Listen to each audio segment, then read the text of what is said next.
দর্শক টিকটক করার জন্য রেডি হচ্ছে। আমরা আসলাম গোবিন্দগঞ্জ থেকে স্বপ্নপুর। এই যে সামনে যাচ্ছে রাজু, পেছনে খোকনদা আছে। তো এ পাশে যে কাজ করতেছে আমাদের তিনজন, এই সাইডে দেখতেছে ভেতরে। তো আমরা এখন এই যে দেখতে পাচ্ছেন এখানে গেট থেকে আমরা ভেতরে কেবল প্রবেশ করলাম। প্রবেশ করে এখন দেখি ভেতরে ঘুরে দেখবো যে আসলে কীরকম পরিবেশ ভেতরে। আমরা এখন আস্তে আস্তে ভেতরের দিকে যাচ্ছি।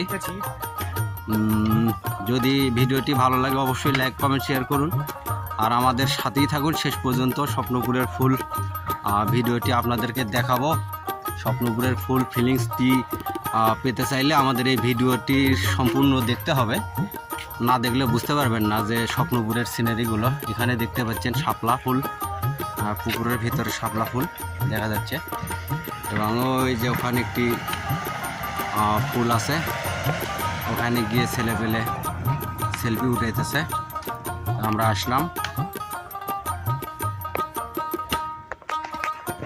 দেখুন এখানে পুকুরের কিন্তু স্বচ্ছ পানি। দেখুন পুকুরের ভিতরে মাছ কিন্তু খেলা করতেছে, দেখতে পাচ্ছেন কিনা জানি না, দেখাই আপনাদেরকে। পুকুরে কিন্তু মাছ খেলা করতেছে, ওখানে গিয়ে ছেলে পেলে সেলফি উঠাচ্ছে। আমরা পুকুরের চারপাশটা আমরা দেখাই। প্রথমে হাতের বামে কিন্তু পেয়ে যাবেন আপনার এই পুকুরটি। সামনে আসার পরেই হাতের ডান পাশে আপনারা দেখতে পাবেন, এই যে এরপরেই দেখতে পাবেন সৌরজগৎ, এবং এখানে কিছু স্মৃতি সৌধর মতো এখানে ডিজাইন করা আছে বাম পাশে। এখন এই যে দেখতে পাচ্ছেন এখানে এদিক দিয়ে আমরা যদি সামনে যাই, সামনে গেলে কিন্তু হাতের ডান পাশে পেয়ে যাবেন সৌরজগৎ, এই যে দেখতে পাচ্ছেন। তবে এর ভেতরে প্রবেশ করার পর অনেকটা সাবধান থাকা লাগবে। ছোটো বাচ্চা ছেলে পেলে যদি থাকে হঠাৎ করে ভয় করতে পারে। মানে প্রথমেই যে একটা বিকট আওয়াজ হয়, এই আওয়াজটাই অনেক একটা আতঙ্ক সৃষ্টি করে সবার মনে।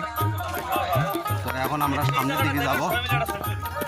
ছোটো গাড়ি, বড় গাড়ি, এখানে সব ধরনের গাড়ি আপনারা পার্কিং করতে পারবেন। এই যে হাতের বাম পাশে